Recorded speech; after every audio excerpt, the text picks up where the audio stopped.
Hello friends, welcome to Indian study पर आपका स्वागत है। दोस्तों, आज की इस वीडियो में मैं आप लोगों के लिए मूल विधि का टेस्ट लेकर के आया हूं, जो कि आपके आने वाला एग्जाम यूपीएसआई के लिए बेहद इंपॉर्टेंट है। वीडियो को एंड तक जरूर देखिएगा, क्योंकि लास्ट में मैं आपसे क्वेश्चन भी पूछूंगा और उसका आंसर आपको कमेंट बॉक्स में बताना होगा। साथ ही साथ इस वीडियो की पीडीएफ डिस्क्रिप्शन में टेलीग्राम चैनल का लिंक दिया हुआ है, वहां से आप प्राप्त कर सकते हैं। पहला क्वेश्चन, मोटरयान अधिनियम 1988 की धारा 213 के अनुसार मोटरयान अधिकारियों की नियुक्ति कौन करता है? जल्दी बताइए सर। तो कौन करता है? तो आपका जो सही आंसर हो जाएगा वह हो जाएगा आपका राज्य सरकार। दूसरा ऑप्शन करेक्ट। वाहन दुर्घटना की प्रकृति के बारे में जानकारी निम्नलिखित में से किन से प्राप्त होती है? जल्दी बताइए। तो किन से प्राप्त होती है? तो आपका जो सही आंसर हो जाएगा वह हो जाएगा आपका, देखो, दृश्य टायर मार्क्स से भी हो सकती है, ब्रेकिंग पार्ट से भी हो सकती है, स्किड मार्क्स यानी कि ग्लास पैंट से भी आपकी हो सकती है, ये सभी से हो सकती है। चौथा ऑप्शन यहां पर आपका बिल्कुल करेक्ट। मोटरयान अधिनियम 1988 की धारा 128 के अंतर्गत एक मोटरसाइकिल पर कितने व्यक्ति जो है वो यात्रा कर सकते हैं? जल्दी बताओ। तो कितने व्यक्ति कर सकते हैं? तो सही आंसर हो जाएगा केवल और केवल 2 व्यक्ति। दूसरा ऑप्शन करेक्ट। मोटर व्हीकल अधिनियम 1988 की किस धारा के अंतर्गत बिना वारंट के गिरफ्तारी करने का अधिकार पुलिस अधिकारी को है?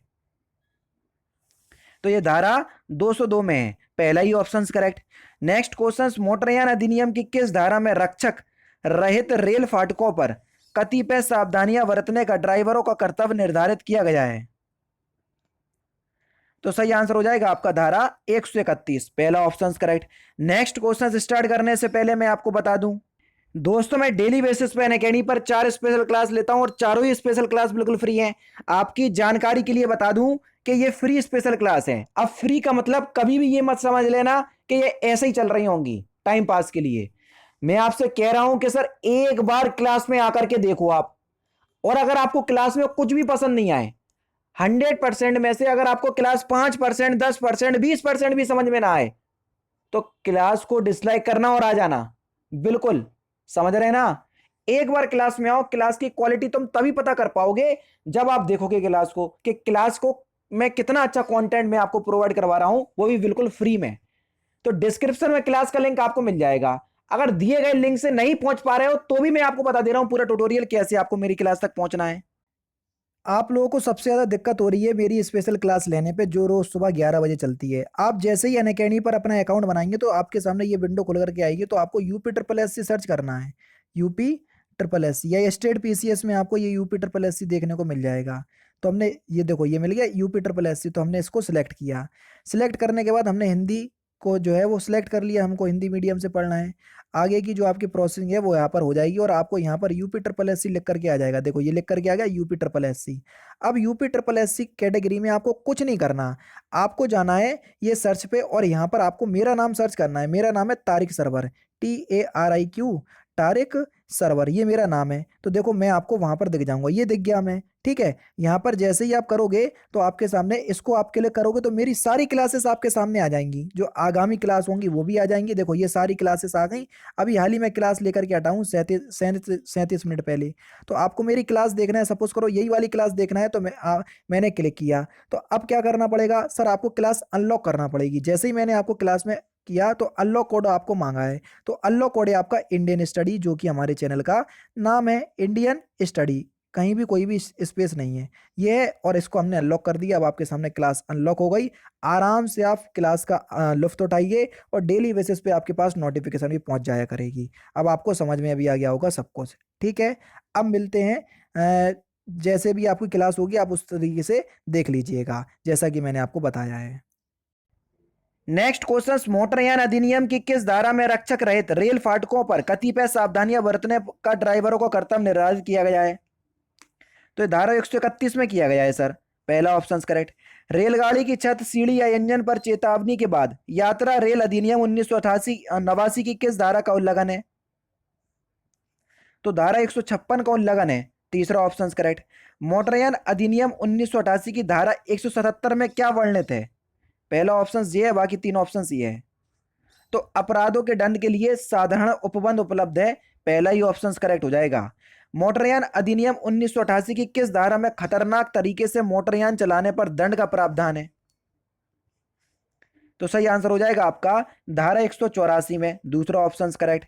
मोटरयान अधिनियम की किस धारा में बिना प्राधिकार के वाहन ले जाने को दंडनीय बताया गया है? तो सही आंसर हो जाएगा धारा 197 में दूसरा ऑप्शन करेक्ट।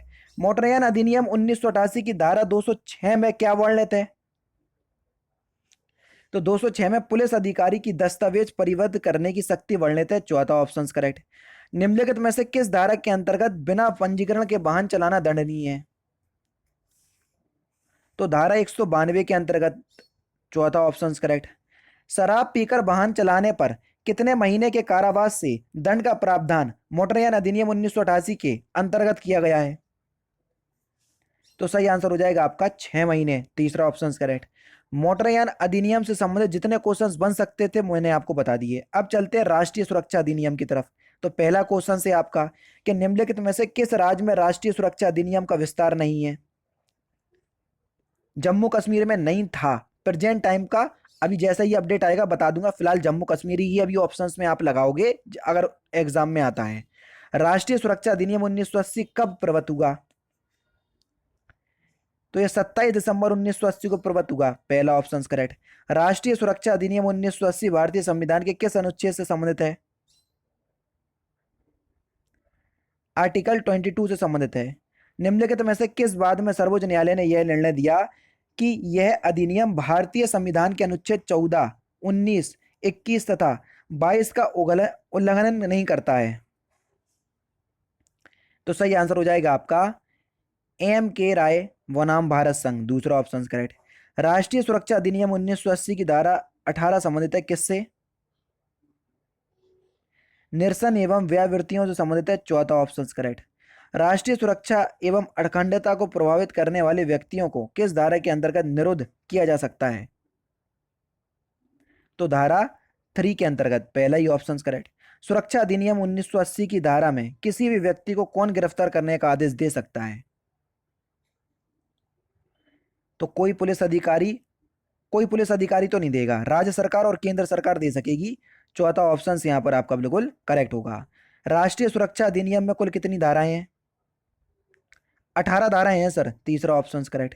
राष्ट्रीय सुरक्षा अधिनियम 1980 की धारा 3 के अंतर्गत कोई व्यक्ति गिरफ्तार किया जा सकेगा जब वह भारत की सुरक्षा से संबंधित कार्यों में लगा हुआ हो, भारत की सुरक्षा का विदेशी शक्तियों पर प्रतिकूल प्रभाव पड़ता रहा हो, कोई विदेशी भारत में बिना अनुमति के लगातार उपस्थित हो, इन सभी कंडीशन में किया जा सकता है। तो चौथा ही ऑप्शन यहां पर आपका बिल्कुल करेक्ट।